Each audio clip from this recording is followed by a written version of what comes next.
আসসালামু আলাইকুম রহমতুল্লাহি ওয়া বারাকাতুহু। বিসমিল্লাহির রহমানির রহিম। এই মুহূর্তে বাংলাদেশ সহ বিশ্বের অগণিত দর্শক শ্রোতা যে প্রান্তে বসে আপনারা বৈশাখী টেলিভিশন দেখছেন, আমি এইচ.এম. বরকতুল্লাহ আপনাদের সকলকে জানাচ্ছি শুভেচ্ছা এবং অভিনন্দন। মহান স্রষ্টা আল্লাহ তাআলার দরবারে বিনীতভাবে শুকরিয়া আদায় করছি আলহামদুলিল্লাহ।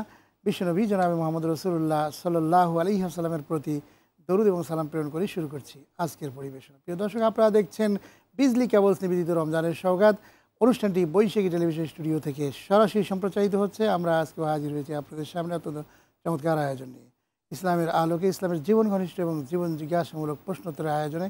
আজকে আমাদের মাঝে অতিথি হিসেবে অংশগ্রহণ করেছেন বিশিষ্ট স্কলার, ইসলামিক চিন্তাবিদ, জননন্দিত মুফাসসিরে কোরআন, শাইখুল হাদিস, মুফতি মাওলানা মোহাম্মদ ডক্টর আবু ইউসুফ খান। আসসালামু আলাইকুম ওয়া রাহমাতুল্লাহি ওয়া বারাকাতুহু। ওয়া আলাইকুম আসসালাম ওয়া রাহমাতুল্লাহি ওয়া বারাকাতুহু। প্রিয় দর্শক, আপনারা দেখতে পাচ্ছেন আমাদের আজকের এই আয়োজন। আমাদের মাঝে ডক্টর আবু ইউসুফ খান, যিনি অধ্যক্ষ তামিরুল মিল্লাত কামিল মাদ্রাসার, তিনি আমাদের মাঝে আজকে যোগ দিয়েছেন। আজকে আমরা তার মাধ্যমে জীবন ঘনিষ্ঠ প্রশ্নের উত্তরগুলো জানার চেষ্টা করব। আপনাদের টেলিভিশন স্ক্রিনে যে নাম্বারটি আছে আপনারা দেখতে পাচ্ছেন, সেই নাম্বারে আপনারা টেলিফোন করবেন, মোবাইলেও ইনশাআল্লাহ আপনারা আমাদেরকে পেয়ে যাবেন। আশা করি জীবন ঘনিষ্ঠ প্রশ্নগুলো আপনারা তৈরি করে আমাদের কাছে প্রশ্ন করুন এবং ইনশাআল্লাহ আপনাদের প্রশ্নের উত্তরগুলো আমরা এই আয়োজনের মাধ্যমে দেওয়ার চেষ্টা করব। আমরা আজকে আলোচনা করতে চাই, আসলে আমাদের পবিত্র রমজান মাস আসলে দেখতে দেখতে একেবারেই শেষ প্রান্তে আমরা উপনীত হয়েছে। আর একটি দিন পার হলেই হয়তোবা রমজান মাস আমাদের কাছ থেকে বিদায় নিয়ে যাবে। এখনও পর্যন্ত মুক্তির সেই আহ্বান আল্লাহ রাব্বুল আলামিন আমাদের জন্য রেখেছেন। তো আমরা সেই আহ্বানে কতজন সাড়া দিচ্ছি, কতজন দিচ্ছি না, এবং কীভাবে দিচ্ছি, কীভাবে আমাদের সেই আয়োজনের মধ্যে আমরা কতটুকু শরিক হতে পেরেছি, সেগুলো আমাদের আলোচ্য এবং বিবেচ্য বিষয়। প্রিয় দর্শক, সেই বিষয়গুলো নিয়ে আজকে আমরা কথা শুনবো। কারণ মহাগ্রন্থ আল কোরআনে আল্লাহ রাব্বুল আলামিন বলেছেন যে কু আনফুসাকুম ওয়া আহলিকুম নারা ইয়া আইয়ুহাল্লাযিনা আমানু। আল্লাহ বলছেন যে তোমরা নিজে, হে ইমানদার, তোমরা জাহান্নামের আগুন থেকে নিজে বাঁচো এবং তোমরা আহল পরিবারদেরকে বাঁচো। আমরা জাহান্নামের কঠিন অগ্নিকুণ্ডে আমরা কখনোই জ্বলতে পারবো না। সেজন্য জাহান্নাম থেকে মুক্তির একমাত্র উপায় হচ্ছে কোরআন অনুসরণ করা। সেজন্য আমরা শাইখের কাছে আমরা সরাসরি চলে যাচ্ছি। জি মোহতারাম, আমার আজকে ভূমিকার আলোকে আপনার কাছে জানতে চাই যে আসলে আমাদের একেবারে শেষ দিকে আমরা আসলে জাহান্নাম থেকে মুক্তি হওয়ার জন্য যে ধরনের জিনিসগুলো আমাদের দরকার, সেগুলো আমরা আসলে গ্রহণ করতে পেরেছি কিনা, এবং এই মহান রমজান মোবারক আল্লাহ রাব্বুল আলামিন যে কোরআন নাজিলের মাধ্যমে আমাদেরকে যে কল্যাণ দান করেছেন, সে কল্যাণ আমরা আসলে কতটুকু হাসিল করতে পেরেছি। আলহামদুলিল্লাহ রাব্বিল আলামিন ওয়াসসালাতু ওয়াসসালামু আলা রাসূলিল আমিন। অত্যন্ত চমৎকার রমজানের শেষ পর্যায়ে আমরা চলে এসেছি। আল্লাহ রাব্বুল আলামিন দীর্ঘ এক মাস রোজা আমাদের উপর ফরজ করেছিলেন, এবং এই ফরজের উদ্দেশ্যে আল্লাহ বলেছেন লাআল্লাকুম তাত্তাকুন, যেন আমরা মুত্তাকি হই। মূলত জান্নাতে যাওয়ার জন্য মুত্তাকি গুণটা অর্জন অবশ্যই করতে হবে। এজন্য মুত্তাকি গুণ অর্জন হলো কি না এটা যাচাই করার সময় এখন চলে আসছে। আর বিশেষ করে শেষ মুহূর্ত, যেহেতু শেষের দশকে লাইলাতুল কদর রয়েছে, এখনও সম্ভাবনাময় বেজোর রাত্রগুলো রয়েছে আমাদের সামনে, আজকের রাত্রটাও বেজোর হবে। সেই ক্ষেত্রে আমরা কতটুকু তাকওয়া অর্জন হলো এটাকে যাচাই করার জন্য যে কাজটুকু আমাদের করতে হবে, সেই কাজটুকু হচ্ছে আসলে রমজান যে উদ্দেশ্যে আল্লাহ তাআলা ফরজ করেছিলেন, সেই উদ্দেশ্যটা আমরা কিভাবে দেখি। দেখেন, আল্লাহ রাব্বুল আলামিন সুবে সাদিক থেকে সূর্যাস্ত পর্যন্ত খাওয়া দাওয়া পানাহার থেকে বিরত থাকার জন্য আমাকে বলেছেন, এবং আমাদেরকে বলেছেন যে তোমরা মিথ্যা কাজ, মিথ্যা থেকে বিরত থাকো। রমজানকে আমাদেরকে এই অন্যায় অশ্লীল ব্যবহার থেকে বিরত রাখতে পেরেছে কিনা, এটা আমাকে প্রথম জিজ্ঞাসা করতে হবে। কারণ তাকওয়ার প্রথম গুণটাই হচ্ছে এটা, যে মানুষের ভিতরে এমন একটা শক্তি বিরাজ করবে, যে শক্তির দ্বারা সে আল্লাহর পক্ষ থেকে যে সমস্ত বিধিবিধানগুলো আছে এদিকে সে সুন্দরভাবে আমল করবে, আগ্রহের সাথে আমল করবে। আবার রসুলের পক্ষ থেকে যে সমস্ত জিনিসগুলো নিষেধ করা হয়েছে, আল্লাহর পক্ষ থেকে যেগুলো নিষেধ করা হয়েছে, সেটাকে বর্জন করবে। যেমন কোরআনের আয়াতে মা আতাকুমুর রাসূলু ফাখুযুহু ওয়া মা নাহাকুম আনহু ফান্তাহু। আপনার কাছ থেকে অত্যন্ত গুরুত্বপূর্ণ কথা আলোচনা করছিলেন। আমরা একজন দর্শক লাইনে রয়েছেন, আমরা ফোন নিচ্ছি। জি, আসসালামু আলাইকুম ওয়া রাহমাতুল্লাহ। জি, কে বলছেন, কোথা থেকে, নামটি বলে প্রশ্ন করুন। জি, আসসালামু আলাইকুম। ওয়ালাইকুম আসসালাম। জি, কে বলছেন, কোথা থেকে, নামটি বলে প্রশ্ন করুন। হ্যালো। জি, আমরা শুনতে পাচ্ছি, আপনি নাম বলে প্রশ্ন করুন। প্রশ্ন কই, তারা তো বরকতুল্লাহ সাহেব তো কয়টা। জি, বরকতুল্লাহ সাহেবের লোক আলাপ করবো। জি, আমি তো শুনতে পাচ্ছি, আমি তো কথা বলতেছি। জি জি বলুন। আপনি কি বরকতুল্লাহ বলছেন? জি জি।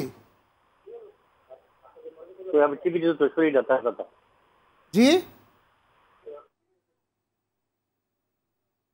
দুঃখিত, আপনি কি বলতে চাচ্ছেন বুঝতে পারছেন না। জি, যাই হোক, কেটে গিয়েছে। আপনি যে আলোচনাটি করছিলেন যদি আপনি আলোকপাত করেন। জি, এখন আমরা এখানে তাকওয়ার গুণটা হচ্ছে মানুষের ভিতরে একটা শক্তি, যেটা আল্লাহ রাব্বুল আলমিনের এই শক্তিটা যদি তার ভিতরে বিদ্যমান থাকে তাহলে আল্লাহর বিধিবিধানগুলো সে অনায়াসে আমল করে, আগ্রহের সাথে আমল করে। আবার যে সমস্ত নিষেধগুলো রয়েছে আল্লাহ এবং আল্লাহ রসুলের, সেগুলোকে সে প্রত্যাখ্যান করে যত লোভনীয় হোক না কেন। এক্ষেত্রে আসলে আল্লাহ রাব্বুল আলমিন গুনাহ মাফের জন্য মূলত রমজানের সুযোগ করে দিয়েছেন। আমরা জানি রমজানের শুরুতে আল্লাহ রসুল এই মেহরাবে মেম্বারে বসে আমিন আমিন আমিন বলেছেন, এটা প্রসিদ্ধ হাদিস। সেখানে কিন্তু এই কথাটাও আছে যে যে ব্যক্তি রমজান মাস পেল, এত রহমত বরকত মাগফিরাতের মাস পেল, লাইলাতুল কদরের মতো মাস অতিক্রম গেল, কোরআন নাজিলের মাস অতিক্রম গেল, এই মাসে সে কিয়ামুল লাইল করে অথবা রোজা রেখে অথবা আল্লাহর কাছে পানা চেয়ে নিজের গুনাহকে মাফ করাতে পারলো না, এই লোকটা ধ্বংস হয়ে যাক, আল্লাহ রসুল একমত পোষণ করেছে। সুন্দর কথা বলছেন। আরেকজন দর্শক চলে আসেন, ফোন নিচ্ছি। জি আসসালামু আলাইকুম রহমতুল্লাহ। কে বলছেন, কোথা থেকে, নামটি বলে প্রশ্ন করুন। জি আসসালামু আলাইকুম। ওয়ালাইকুম আসসালাম রহমতুল্লাহ। জি হুজুর, আমি একটা প্রশ্ন করব। প্রশ্নটা হচ্ছে যে আমরা এই যে ঈদের জামাতের প্রস্তুতি নিচ্ছি ঈদগাহ ময়দানে, সেখানে মানে সচিব টচিবরা এসে সব পরিদর্শন করতেছেন, লক্ষ লক্ষ টাকা খরচ হইতেছে। তারপরে দেখবেন যে বাইরে দাঁড়ানো থাকবে অসংখ্য মিসকিন যারা হাত পাতবে, আমরা 5 টাকা করে দিব। হ্যাঁ, তাই এই যে ফিতরা দিয়ে যে মিসকিন গুলো, এটা যদি একটা ইহুদি খ্রিস্টান দেখে তারা কি বলবে? এটাই কি মুসলমানদের ভ্রাতৃত্ববোধ? হ্যাঁ, এইটাই হলো আমার প্রশ্ন। এইগুলি কি সিস্টেম? এটা ভ্রাতৃত্ববোধের কি সিস্টেম আমরা চালু করলাম? প্রশ্ন অত্যন্ত গুরুত্বপূর্ণ একটি প্রশ্ন। আসলে ইসলাম একটি সুন্দর ব্যবস্থাপনা, মানুষের সুন্দর জীবন উপহার দেয় দুনিয়া এবং আখেরাতে। কিন্তু আমাদের দেশে যে প্র্যাকটিসটা হচ্ছে, যেমন ঈদগাতে বিশাল আয়োজন হয়, অথচ গরিবদেরকে সদকায়ে ফতর যেটা ওয়াজিব দেয়ার, সেটা 5 টাকা 10 টাকা করে দিয়ে বড় আয়োজন হয়, কিন্তু মানুষ 10 টাকা 5 টাকা করে দেয় সেখানে ফিতরা দেয়। এটা তার কাছে একটা অপছন্দনীয় মনে হয় যে আমরা ছোট মানুষ। ব্যাপারটা হলো এখানে যে এটা দেখতে একটা অসুন্দর কাজ। আর আজকাল মিডিয়াতে দেখাবে যে মুসলিমরা এরকম তাদের ঈদগাতে পাশে লোক বসে থাকে, 5-10 টাকা দেয়। এটা আসলে প্র্যাকটিস। কিন্তু মূলত সদকাতুল ফিতরের বিধানটা হচ্ছে সদকায়ে ফিতরটা ওয়াজিব বিধান, এটা গরিবদেরকে দিবে। যদিও এটা ঈদের দিন সকাল থেকে শুরু করে ঈদগাতে যাওয়ার আগে দেওয়ার নিয়ম আছে, কিন্তু এটা আগে দেওয়ারও নিয়ম আছে। আগে দেওয়াটাই সবচেয়ে উত্তম, কারণ গরিবরা টাকা পেয়ে সুন্দর কাপড় পরবে, সুন্দরভাবে সে ঈদগাতে যাবে, অন্যের সাথে মিশবে। এই জন্য মূলত ঈদের আনন্দ গরিবদেরকে মেশানোর জন্য এটা। কিন্তু আমরা এটা প্র্যাকটিস করে নিয়েছি যে ঈদগাতে যাওয়ার সময় তো আসার সময় দেয়া। আমার মনে হয় এটা পরিহার করা দরকার। সদকাতুল ফিতরের মূল যে টার্গেটটা দরিদ্র বিমোচন, সেটা আমরা করব এবং তাদেরকে আমাদের সাথে ঈদের আনন্দে অংশীদারি করব।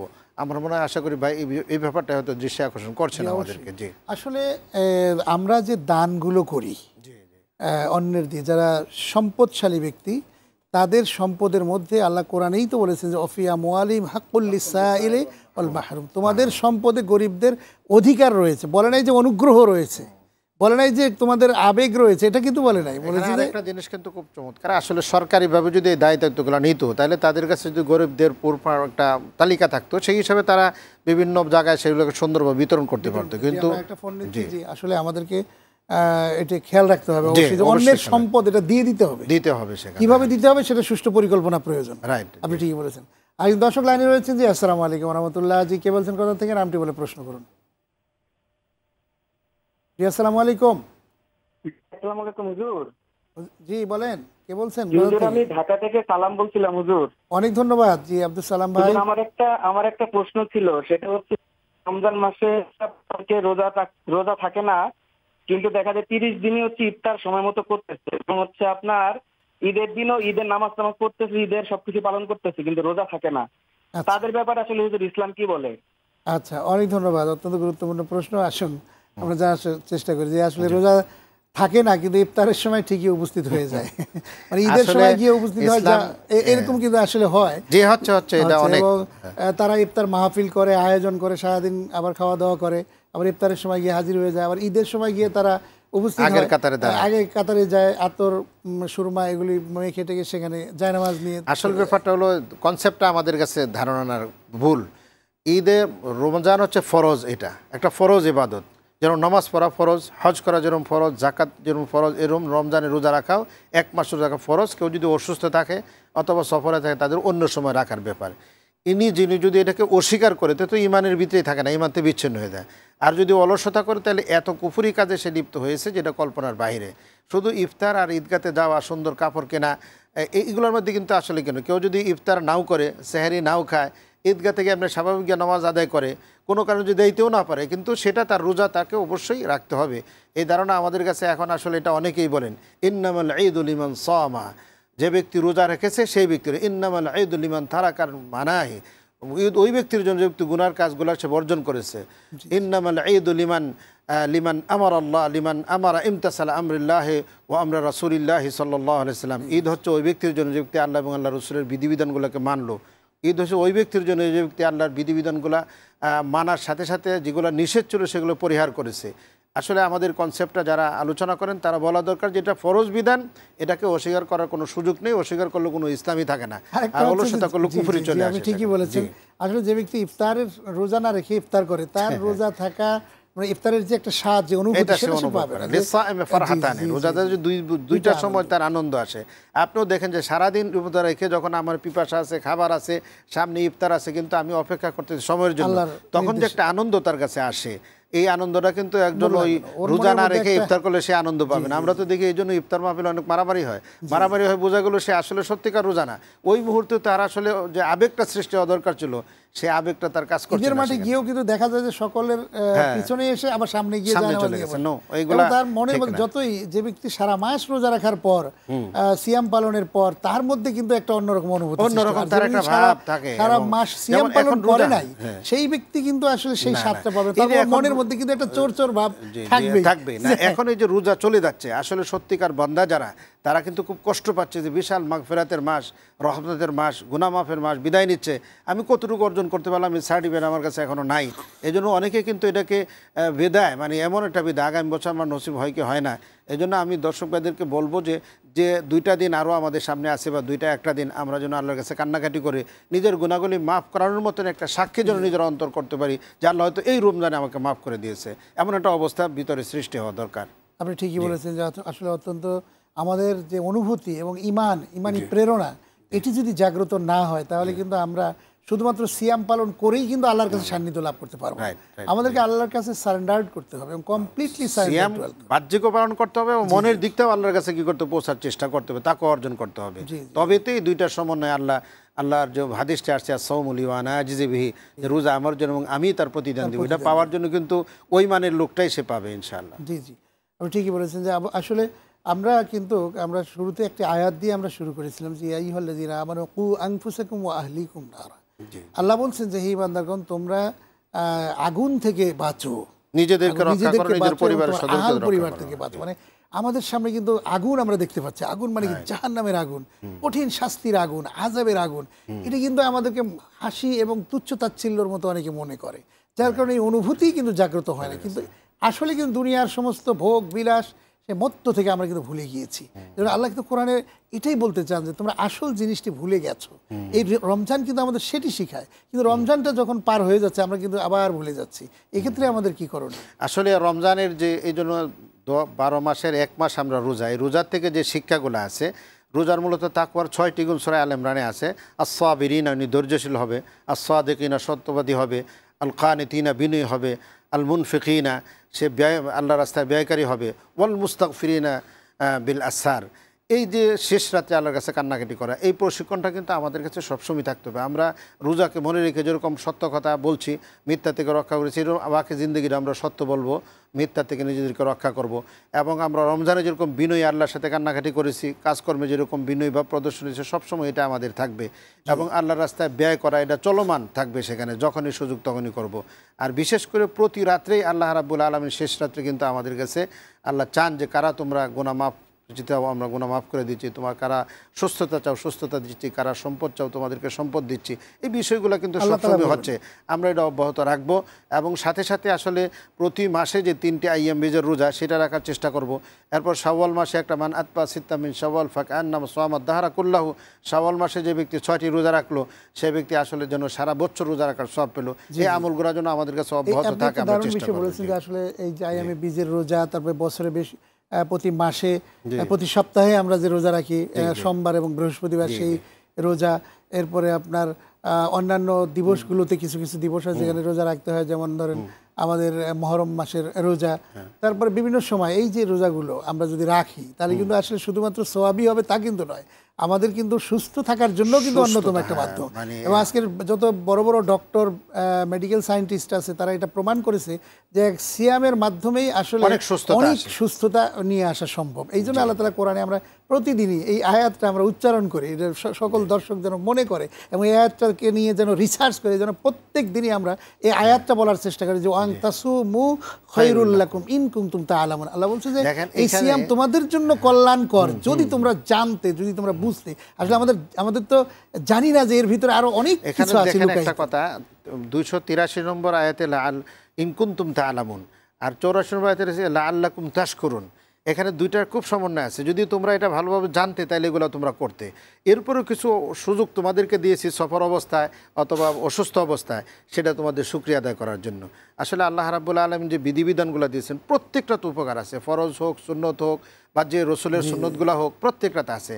আর রোজার ব্যাপারে তো বলেছে মানে fasting is very good exercise, এটা মানুষের জন্য একটা সুন্দর শারীরিক সুস্থতার জন্য একটা সুস্থতা, শুধু খাওয়া দাওয়ার জন্য না, সুস্থতা কিন্তু ইবাদত বন্দেগীর জন্য। যেমন রমজান মাস কোরআন নাজিলের মাস, এই মাসে কিন্তু আসলে কোরআন নাজিল হয়েছে, এটা সারা বছরই আছে।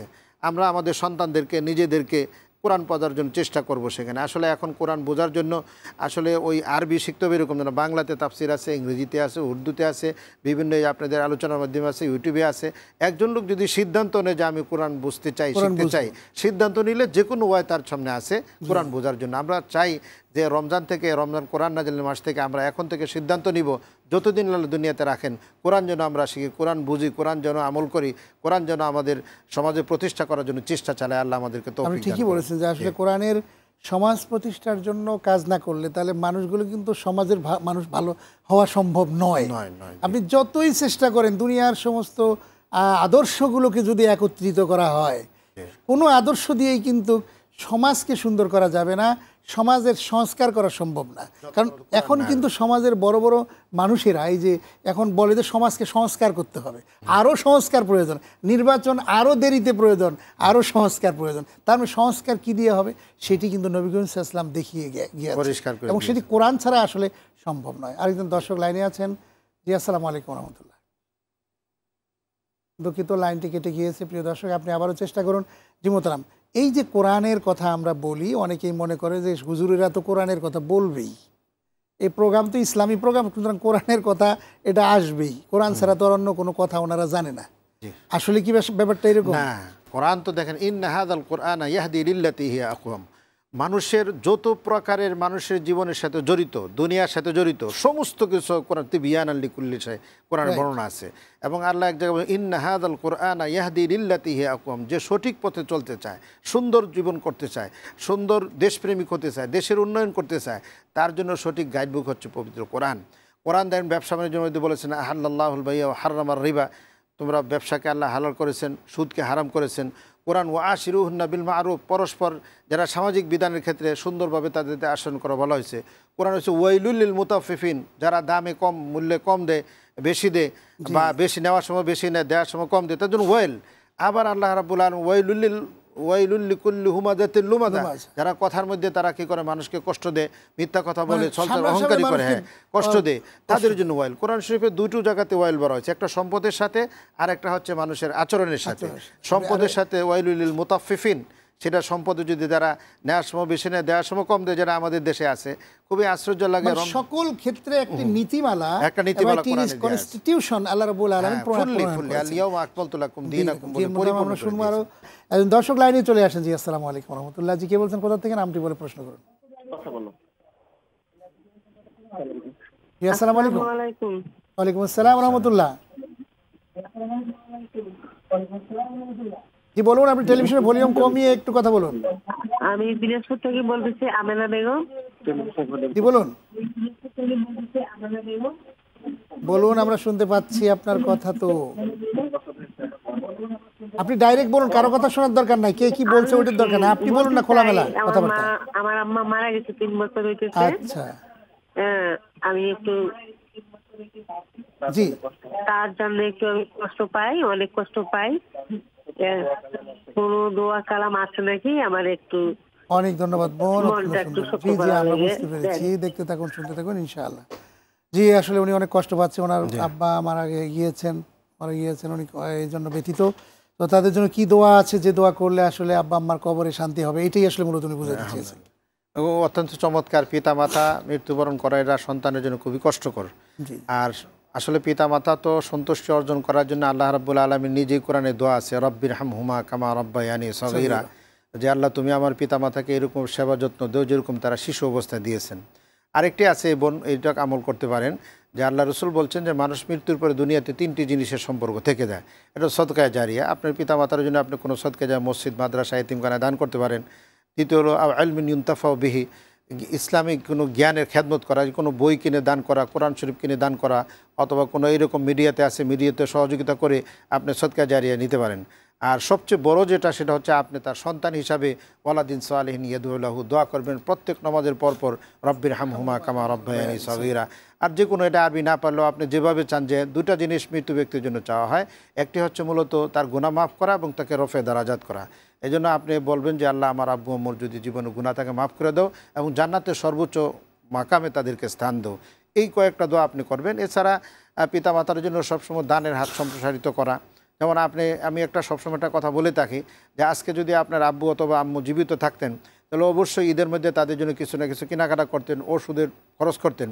আপনি এই খরচটা ওনার যে বন্ধুবান্ধব যারা আছে, অর্থাৎ আপনার মুরব্বীরা যারা আছে তাদেরকে দেন, তারা কিন্তু সবটা পুরাই পাবে, ডাবল সব হলো। একটা আপনি আত্মীয়কে দিয়েছেন একটা সব, দ্বিতীয় হলো পিতা মাতার জন্য দিয়েছেন, তারা আরেকটা সব আল্লাহ দিবে সেখানে। এটা অনেক সময় আমরা ভুল করি, আমরা মনে করি পিতা মাতা মারা গেলে বোধহয় সব শেষ হয়ে গেলো। না, সম্পদ তো তার রয়ে গেছে। সম্পদ কিছু না থাকলে আমি সন্তান হিসাবে তো আছি, সুতরাং আমার জায়গা থেকে আমি সবসময় পিতামাতার জন্য ব্যয় করব, দোয়া করব, পিতামাতার জন্য আল্লাহর রাস্তায় দান করব। এইটা অব্যাহত থাকলে আসলে এই হাদিস থেকে, বুখারী হাদিসে স্পষ্ট আছে যে কেউ যদি দান করে, তাহলে এর চেয়ে অন্য কোনো নামাজ, রোজা, হজ, যাকাত দিয়ে কিন্তু আসলে কাউকে কবরের আযাব মাফ করানো যাবে না। একমাত্র দান দিয়েই সম্ভব, দান দিয়ে সেখানে। এবং এটা হাদিসে স্পষ্ট আছে যে তুমি যদি কাউকে দান করো আর সে যদি কবরে আযাব চলতে থাকে, তাহলে স্টপ। হ্যাঁ, রমজান মাসে যেরকম আল্লাহ আযাব মাফ করে দেন সেখানে ঈমানদারদেরকে, ঠিক আপনি এটাকে অব্যাহত করেন যে আল্লাহ তুমি আমার আব্বুকে করে দেন। নিয়মিত আপনি তাদের জন্য মসজিদে, মাদ্রাসায়, এতিমখানায় দান করার চেষ্টা করুন। জি, ঠিকই বলেছেন আপনি। আরেকজন দর্শক চলে আসছেন। জি, আসসালামু আলাইকুম রহমতুল্লাহ। জি, কে বলছেন, কোথা থেকে, নামটি বলে প্রশ্ন করুন। আসসালামু আলাইকুম। ওয়ালাইকুম আসসালাম। আমি আলমগীর হোসেন উত্তরা থেকে বলছি। অনেক ধন্যবাদ ভাই, প্রশ্ন করুন। জি বলুন। আমার প্রশ্নটা হলো, 1 মাস রোজা রাখার পরে জি সাক্ষী রোজা রাখার নাকি নিয়ম আছে, তো কয়টা সাক্ষী রোজা রাখতে হয়? জি, কয়টা সাক্ষী রোজা রাখতে হয়, তাই তো? অনেক ধন্যবাদ। আসুন আমরা জানার চেষ্টা করি, অত্যন্ত গুরুত্বপূর্ণ একটা প্রশ্ন উনি করেছেন। আসলে এবারে কোনো সাক্ষী রোজা নয়। আল্লাহ রসুল বলছেন, মান আতবা সিত্তা মিন শাওয়াল ফাকান্নামা সামাদ দাহরা কুল্লাহু। রমজান মাসের পরের মাসের নামই হচ্ছে আরবি মাসে শাওয়াল মাস। এই শাওয়াল মাসে যদি সে 6টি রোজা রাখে, সারা বছর রোজা রাখার সব তার হয়ে গেল। এখন এটা ঈদের দিনের পরের দিন থেকে আপনি রাখতে পারেন। এখানে লাগাতার রাখার সুযোগ আছে, পুরা মাস ব্যাপী রাখার সুযোগ আছে, দুইটা একটা করে রেখে একত্রেও রাখা যায়। তবে এখানে একটা খেয়াল করতে হবে, যাদের রোজা ভাঙ্গা আছে, যেরকম মহিলাদের অনেক সময় রোজা শরীয়তের কারণে ভাঙ্গা থাকে, তারা যদি এই রোজাগুলা রাখে, অনেকে ভুল করে যে তারা ওই কাজা রোজা পরে রাখে আর এই শাওয়ালের রোজা রাখে। আমি এখানে আসলে যে মাসলাটা যেটা, সেটা হচ্ছে যদি শাওয়ালের নিয়তে সে রোজা রাখে, তার কাজাটাও এখানে আদায় হয়ে যাবে সেখানে। বা কাজার নিয়তে যদি সে রাখে, তাহলে কি হবে, সেখানে শাওয়ালের সবটাও সে পেয়ে যাবে। যদি মানে দুবার করতে হবে, দুবার করা দরকার। এখানে আপনি কাজার নিয়ত করেন, আল্লাহ রাব্বুল কাজা তো আদায় হবে, সাথে সাথে শাওয়ালের সবটাও আল্লাহ রাব্বুল এক্সট্রা ভাবে আবার যে এই শাওয়ালের রোজা দিতে হবে এমন দরকার নেই। কারণ যদি 3টা রোজা ভেঙেছে, মানে এরকম করা রাখতে পারেননি, তার শরীয়তে 3টা কাজা রোজাও উনি রাখবেন, সে তাহলে ওই 3টা রাখবেন, আর 3টা রাখলে তার দুটো আদায় হয়ে গেল, সব কোনো অসুবিধা নেই। জি, চমৎকার। আমরা বুঝতে পেরেছি যে আসলে এই রোজাটার গুরুত্ব আসলে অনেক বেশি। কারণ আমরা যে এই যে সারা মাস আমরা সিয়াম পালন করেছি, আমাদের রোজা রাখার পিছনে কিন্তু আমাদের অনেক রকমের ভুলভ্রান্তি আমাদের হতে পারে। আমাদের কিন্তু মিসআন্ডারস্ট্যান্ডিং হয়ে যায়, আমাদের কথার মধ্যে ভুল হয়, আমাদের কাজের মধ্যে ভুল হয়, আমাদের খাবারের মধ্যে ভুল হয়ে যায়। আমাদের আজান দিয়ে দিলে এমন সময় দিয়ে খাওয়া, আমাদের আমরা জানতে পারলাম যে আজান দিয়েছে, ওই টাইমে খাওয়া ঠিক না, তারপর ওটা খেলে তো কোনো সমস্যা নাই। এরপর আবার ভুলবশত আমরা খেয়ে ফেলি। এই যে নানান কতগুলো যেগুলো আসলে উচিত না, কিন্তু হয়ে যায় অনেক সময়, বা অনেক সময় মুখ দিয়ে খারাপ কথা বের হয়ে যায়, অনেক সময় আমরা এই যে জিনিসগুলো, এগুলিরই তো আসলে কিন্তু এই 6টা রোজা দিয়ে আল্লাহ তাআলা আমাদেরকে মানে নিষ্পাপ পুরো করার সুযোগ পুরো করবেন। জি, আপনি যদি বলেন যে আসলে আমরা যে বিষয়টা নিয়ে শুরু করেছিলাম যে আসলে আমাদের এই সমাজটাকে সুন্দর করবার জন্য আমাদের সমাজের মানুষগুলো আসলে আমরা অনেক সময় উচ্ছৃঙ্খল হয়ে যাই এবং এই যে সিয়াম পালন করছি খুব শান্ত, আমরা কিন্তু খুব শান্ত প্রিয়। এই যে হাজার হাজার মানুষ মসজিদে একত্রিত হচ্ছে ঈদের নামাজে, কোনো মারামারি নাই, কাটাকাটি নেই, সুন্দর। যখনই সামাজিক কাজে বেরিয়ে যাব এই 10 জন একসাথে হলে আমরা কিলাকিলি শুরু করে দিই, আবার এই যে মহিলারা একসাথে হলে আবার গালাগালি শুরু করে দেয়। এই যে কিলাকিলি আর গালাগালি, এগুলোর থেকে আসলে বাঁচার উপায়টা কি? আসল ব্যাপারটা হচ্ছে রোজার মূল শিক্ষাটা যদি রোজার দুটো সাইড, একটা খাওয়া দাওয়া পানাহার থেকে বিরত থাকা, একটা মিথ্যা এবং মিথ্যা সংশ্লিষ্ট কাজ থেকে নিজেকে রক্ষা করা। আসলে ঝগড়া ফাসাদটা কিন্তু মিথ্যা থেকে শুরু হয়, দ্বন্দ্বটা কিন্তু এখান থেকে শুরু হয়। তারপরে আমরা যে বিভিন্ন সমাজের যে বিভিন্ন ধরনের দুরাচার, এটা ওইখান থেকে শুরু হয়। আমরা যদি রমজানের ওই শিক্ষাটাকে বাকি জীবনেও নিই তাহলে কিন্তু আমাদের জীবনটা সুন্দর হবে। আমি আরেকটা বিষয় যোগ করতে চাচ্ছি, এই যে আজকের রাতটাও কিন্তু লাইলাতুল কদরের সম্ভাবনা আমার। আর একটা হলো ঈদের রাত্রে আমাদের দেশের যুবক ছেলেদেরকে দেখে তারা বিভিন্ন ডিজে পার্টি ইত্যাদি নাচানাচি করে, অথচ হাদিসে এসেছে যে লাইলাতুল কদরের যে মর্যাদা, ঈদের রাত্রের মর্যাদাটাও সেইটা। আমি মনে করি আমাদের মুরব্বীরা যারা শুনছেন, আসলে ঈদের রাত্রেও ইবাদতবন্দি করা দরকার, আল্লাহর কাছে চাওয়া দরকার, সেখানে যেন গুনাহ মাফ করে। হাদিসে এটাও পাওয়া যায় যে পুরা রমজানে যে পরিমাণ মানুষকে আল্লাহ মাফ করলেন, ঈদের রাত্রে তার চেয়ে ডাবল আল্লাহ তাআলাকে মাফ করে দেন সেখানে। মূলত উদ্দেশ্য আল্লাহর কাছে মাফ চাওয়াটা সেখানে। এই জন্য আমরা যে আনন্দটা নিলাম, অর্থাৎ যে রোজা রাখলাম, সেই রোজার যে একটা বিশাল শিক্ষা, এটা আমার কাজে কর্মে চাল চলনে ব্যবসা বাণিজ্য কর্মক্ষেত্রে সব জায়গাতে যেন তার ইফেক্ট হয়, এটাকে আসলে খেয়াল রাখতে হবে। যখনই কোনো, যেমন এখন রোজাদার, হাদিসে আসছে কেউ যদি আপনার ঝগড়া করে তাহলে আপনি বলবেন ইন্নি সাইম, আমি রোজাদার। ঠিক পরেও যেন কেউ আমার কাছ থেকে যদি হয়তো কোনো ঝগড়া করতে আসে, আমি বলবো যে ভাই আমি ঝগড়া করবো না, আমি ইমানদার। এই কথাটা কিন্তু আমরা যদি শিক্ষা দিতে পারি তাহলে কিন্তু আমাদের জীবনটা পরিবর্তন হবে। দীর্ঘ 1 মাসের যে প্রশিক্ষণ যেটা হলো সেটা কার্যকরী হবে। আবার যদি আল্লাহ আমাদেরকে সেই পরবর্তী রমজান পর্যন্ত হায়াত নেকায়াত দান করেন, এইভাবে জীবনটা একটা ব্যালেন্স জীবন হবে, আল্লাহ সন্তুষ্টি জীবন, আল্লাহ সন্তুষ্টি একটা জীবন আমরা অর্জন করতে পারবো। অনেক ধন্যবাদ আপনাকে। অত্যন্ত চমৎকারভাবে আপনি আমাদের আজকের আয়োজনে কথা বলেছেন, বক্তব্য দিয়েছেন, প্রশ্নের উত্তর দিয়েছেন। বৈশাখী টেলিভিশনের পক্ষ থেকে আপনাকে অনেক ধন্যবাদ। আপনাকেও মুবারকবাদ। প্রিয় দর্শক শ্রোতা, দেখতে দেখতে এই সময়গুলো একেবারে শেষ হয়ে গেল। মাহে রমজানের যেই বারাকা আমরা হাসিল করার কথা ছিল, আমরা কি সেটি করতে পেরেছি কি করতে পারি নাই? আমার নিজেকে যদি আমরা জিজ্ঞেস করি তাহলে কিন্তু আমরা পেয়ে যাব। আমাদের কাছে কিন্তু হিসাব স্পষ্ট। আমরা কে কিভাবে ইবাদত করেছি, কে কতটুকু আমল করেছি, এই জিনিসটি কিন্তু আমাদের কাছে স্পষ্ট হয়ে আছে। সুতরাং আসুন আমরা বিচার করি নিজেকে নিয়ে। সেই ব্যক্তি উত্তম যে নাকি নিজের বিবেককে প্রশ্ন করলো। নবী করিম সাল্লাল্লাহু আলাইহি ওয়াসাল্লাম বলেছেন যে সেই ব্যক্তি হচ্ছে বুদ্ধিমান যে সবসময় মৃত্যুর কথা স্মরণ করে এবং মৃত্যু পরবর্তী জীবনের জন্য কাজ করে। আর বলেছেন যে সেই ব্যক্তি হচ্ছে বোকা এবং নির্বোধ যে নাকি সবসময় নিজের নফস এবং প্রবৃত্তির অনুসরণ করে আবার আল্লাহর কাছে সাহায্য চায়। আমরা কিন্তু সেরকম কাজগুলি করবার চেষ্টা করি যে আমরা কিন্তু অনেক আমরা অন্যায় অশ্লীলতার মধ্যে নিমজ্জিত হয়ে যাই, আবার আমরা হজও করতে যাই, আবার মাঝে মাঝে জুমার নামাজও পড়তে যাই। এই ব্যক্তিকে আল্লাহ রাসূল সাল্লাল্লাহু আলাইহি ওয়াসাল্লাম ঘৃণা করেছেন এবং আল্লাহ রাব্বুল আলামিন এনাকে প্রত্যাখ্যান করেছেন। তাই আসুন আমরা যেন আল্লাহর খাতা থেকে আমরা প্রত্যাখ্যাত না হই, সেজন্য কোরআন এবং সুন্নাহর আলোকে আমাদের নিজের জীবনকে পরিচালনার জন্য, কোরআনের সমাজ প্রতিষ্ঠার জন্য মানুষদেরকে আমরা ঐক্যবদ্ধ করি। এই হোক আমাদের প্রচেষ্টা। আজ শেষ করছি, আগামী অনুষ্ঠান দেখার আমন্ত্রণ জানাচ্ছি। আপনারা সবাই ভালো থাকুন, সুস্থ থাকুন। আল্লাহ হাফেজ। আসসালামু আলাইকুম ওয়া রাহমাতুল্লাহি ওয়া বারাকাতুহু।